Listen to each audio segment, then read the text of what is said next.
This particular Goodridge branded kit is called our Shadow Series. Shadow Series is the most cool, innovative product we have ever come out with. It features lacquered, E-coated black stainless steel fittings, which take on a black chrome appearance. It also features black coated stainless steel braided hose. These hoses are made specifically for the top sport bikes in the market, such as the R1 behind me. Now let's go to the install. Okay, Daniel here is holding the two hoses for the kit. This is known as race routing. You see we have two lines with 3 crush gaskets. The reason for that is because we have 2 lines that hook up to the master cylinder that route to each caliper, bypassing the brake tee, simplifying the application. The next step would be for Daniel to hook the actual banjo bolt into the master cylinder, which is going to be a little obscured in his view, but if you look closely, I think you can follow what he's doing.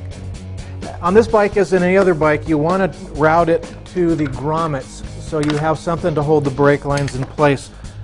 Most bikes you'll find grommets down on the fork somewhere, and this one is no exception. Daniel is doing the same thing I've done on the other side of the bike. You can see the actual hoses start to come out on this side, which will hook up to the calipers on each side. Okay, we've got it in place. Daniel is now starting the installation of the double banjo bolt up on the master cylinder.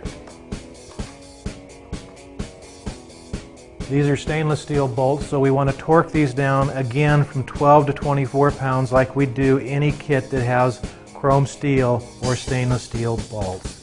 Daniel is now going to be installing the clutch side banjo.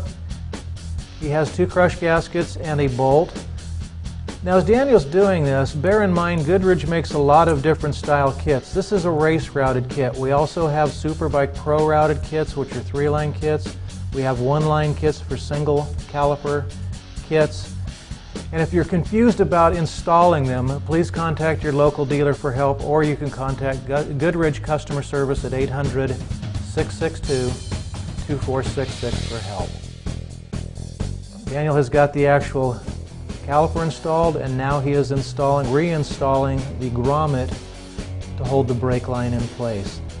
Again, this bike may have a different routing than yours, but at the end of the day, follow the OEM routing as close as possible once you actually leave the master cylinder area.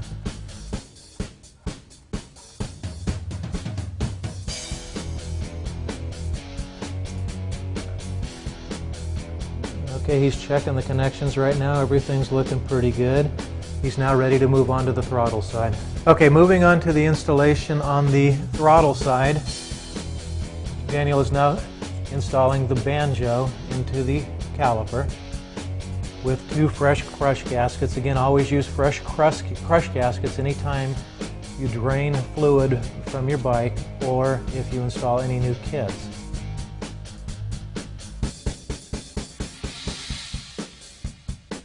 Goodridge kit is fitting nicely in that caliper. He's finger tightening it, and now he's going to install the grommet on the throttle side that will make the brake line route more effectively into place and keep it from flopping around during transportation.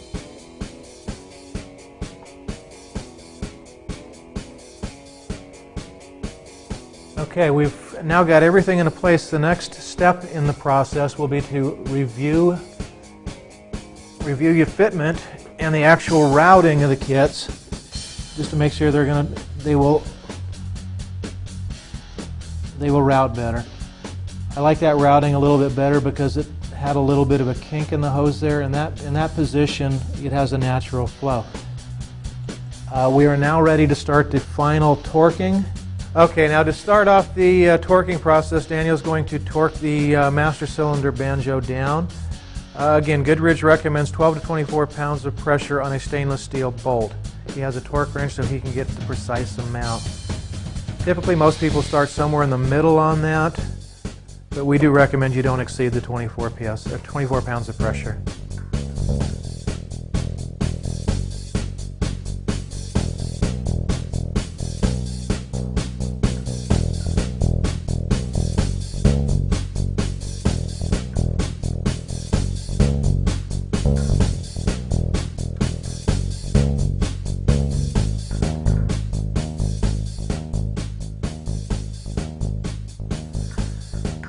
a very tight space in there, so it's taking him a little bit longer than it normally would. This is a very precise operation, and it's critical to the success of the Brakelines. He's now completed the front, and we'll move on to the next. Goodridge stainless steel braided kits with stainless fittings torque from between 14 to 24 pounds of pressure. We're waiting to hear the torque wrench click. We got the clicks. He is now completed on that side.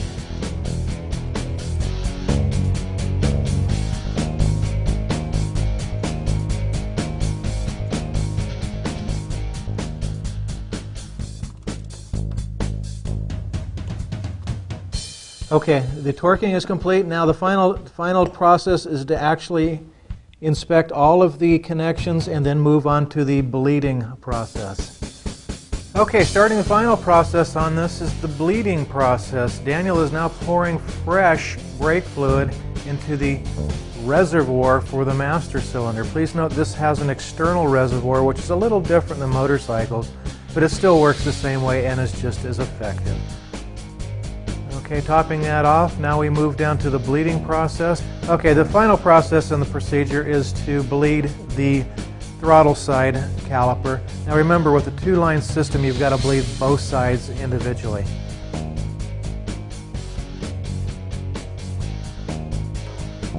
Daniel is now loosening up the bleeder nipple on there, and using the power bleeder, he is now flushing the throttle side.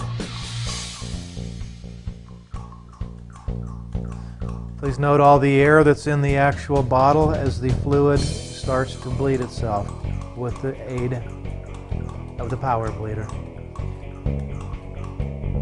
It's getting a little bit low on the fluid in the reservoir, so we're going to add a little bit more to make sure that we don't lose the pressure that we've already gained.